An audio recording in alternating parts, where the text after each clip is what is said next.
Ultimates in Marvel Rivals might be one of the strongest abilities and coolest features NetEase has created. But out of all 37 characters as of right now, who has the best ultimate in Marvel Rivals? So today I will be ranking the 10 of the best ultimates in the game to see which The character's ult moon is actually haunts worth you! playing. Starting at number 10, we have Cloak and Dagger's Eternal Bond.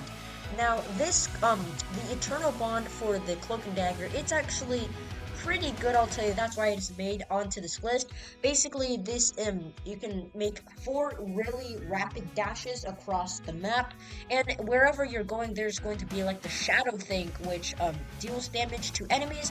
And if your allies are on the shadow thingy, they're also gonna get healed, and they're also gonna have a damage boost, I believe, but I might be wrong, but they will be damaging enemies, but also healing your allies at the same time. So it is a win for your allies, and the damage input is actually okay.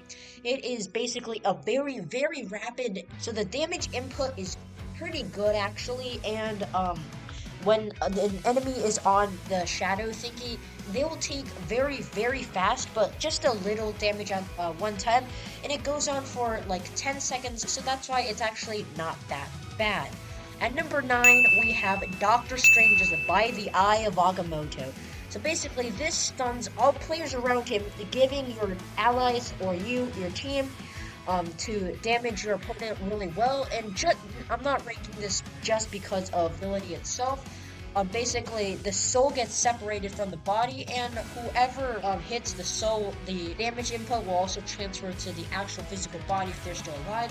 A really good combo is that when you use the Eye of Agamotto with Doctor Strange, you can combo it with other characters' ults that will be coming up on this list to get a team wipe. So that is why Doctor Strange is at number 9. Number 8, we have Hela, the goddess of death, for her ult. Basically, you fly up all the way up into the air where basically no one looks up, and releasing your crazy projectiles that actually do a crazy amount of damage. And it actually does a really good amount of damage, which you can actually take down a tank quite easily as long as they don't see you. And also, as long as you aim right, you will definitely have a lot of damage input on them. The firing rate is actually pretty nice. There's no reload obviously when you're in your ult, and but basically you just go really high in the sky, and basically no one ever looks up there. They're just too busy on the center point or whoever they're trying to fight, and you can just release your projectiles, which will be that will really come in handy. At number 7, we have Moon Knight's Hand of Khonshu. Basically, the Hand of Khonshu is where this giant portal comes down, and the Hands of Khonshu drops up onto the enemies. Now, you cannot move or aim this ultimate wherever you want. Wherever you landed this ultimate is generally where the Hand of Khonshu will land. This ult actually can be countered easily just by simply going out of the circle where the Hand of Khonshu is happening. What I prefer is when you place down the ult, right after you place down your ult, place down your Moon Knight's Ancient Ankh to pull enemies towards the center, so when they try to get out, they're going to be met with massive amounts of damage from the Hand of Khonshu. And shall I remind you guys, the ult for Moon Knight, the damage input is actually insane. It's crazy. It will take down a tank at least to 1/3 of its health, and it will easily take down duelists and strategists as long as every hit of the Hand of Khonshu is hit. Number 5, we have Luna Snow's Fate of Both Worlds.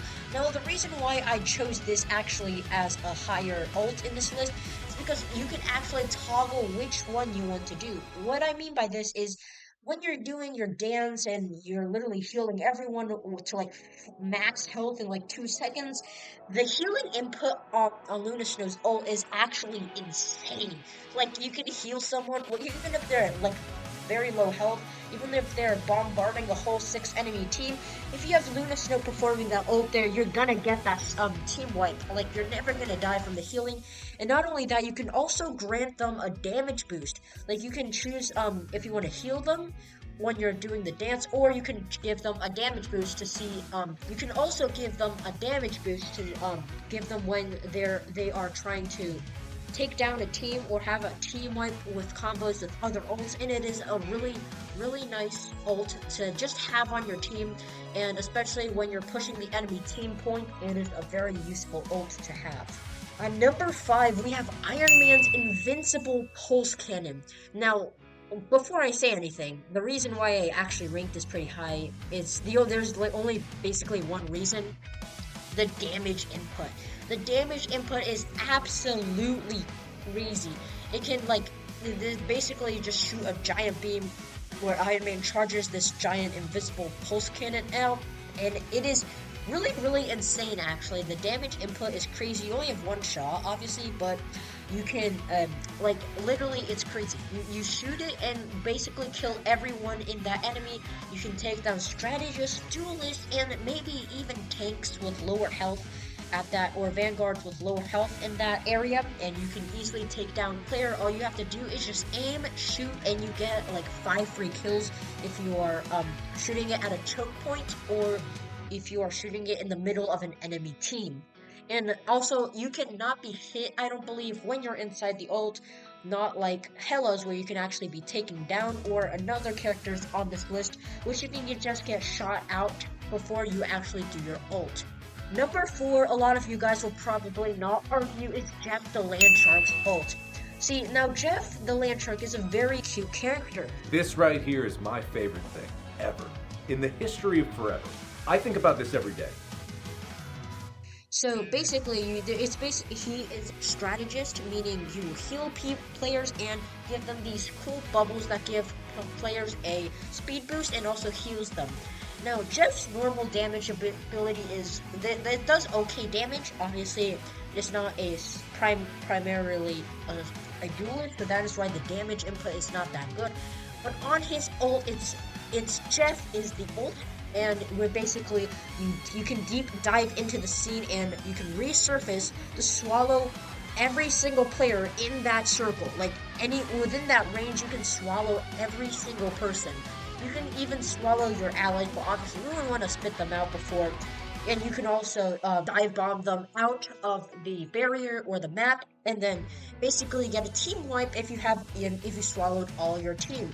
And also, if you remember, guys. Even if there is no ledges to spit them out, you can just stand there and it'll actually do extra damage to the players, to whoever was got swallowed. They would also do extra damage. But if you would just spit them out, you would basically have a brief duration before you would eject the swallowed heroes forward out of the map and basically getting a team wipe. Number 3, top 3, we have Scarlet Witch's Reality Erasure. So this is one I was telling you about, that you can get shot out while using your ult.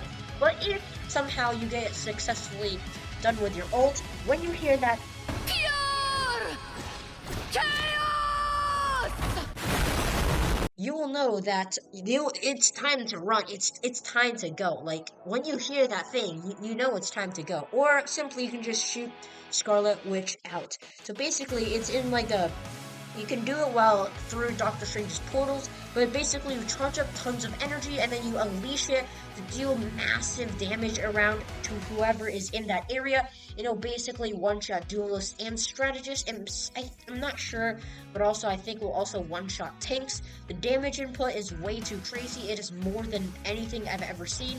It might be even more than Iron Man's pulse cannon, which is already crazy, and then if you have Scarlet Witch there, it is even crazier. Number 2, we have the Punisher's Final Judgment. Can we just play a clip of the Final Judgment real quick? Look how fast it deletes the strategist or duelist. Even a tank, bro. Even a tank get it full on deletes. The Punisher's ult absolutely deletes whoever is in there. So basically, you unleash 2 Gatling guns, these machine guns that rapid fire very quickly, and you and you have these missiles to attack enemies, which also auto-lock onto enemies, so you don't have to worry about trying to aim with those missiles and missing. You will always hit those shots, and those double Gatling guns can instantly shred through anything. Like, you saw that clip. It goes crazy. Like, it's actually insane. Like, I don't even know how to tell you this. The damage input, especially if you're like a dive hero or you're like Moon Knight trying to be on a high ground, you just get dropped down 1.5 seconds later, you're dead from Punisher's final judgment. That is why it's so good. Basically this ult is really good because of the damage input, the firing rate is way too crazy, and each shot does like half a damage. So basically you get deleted in 1.5 seconds. Number one, the best ultimate in Marvel Rivals is Winter Soldiers. We have the Kraken Impact. So basically, this is where Winter Soldier gets to go really high, and then you can dash forward, slam down with, I believe it's called the Bionic Arm. You can deal damage to enemies in range, and you're also marking them at a last stand. If you take down the enemy's HP all the way to the last stand, it actually recharges your Bionic Arm Kraken Impact again. Meaning, if you really had infinite enemies to fight and you always got them down threshold, you can recharge the Kraken Impact and just do it infinitely. The damage is okay, actually. It does actually pretty good. And you can basically just infinitely do a Kraken Impact as long as you as long as you keep hitting your enemies and your enemy's health always falls below a certain threshold. You keep recharging, and also another tip for this is if you have a Loki on the enemy team and he places down a couple of his clones, you can actually use your Kraken Impact to hit them, and once you kill them, it will actually recharge your Kraken Impact again for another again. So once you hear this, it's done for. Like, you want to get out of there the second you hear again or Kraken Impact. Like, this is actually insane. So that is why Winter Soldier has the best ultimate in Marvel Rivals. If you guys agree with me, just make sure to comment in the video if you have some other suggestions or some video ideas that I can make next time. But for now, I'll see you later. Peace.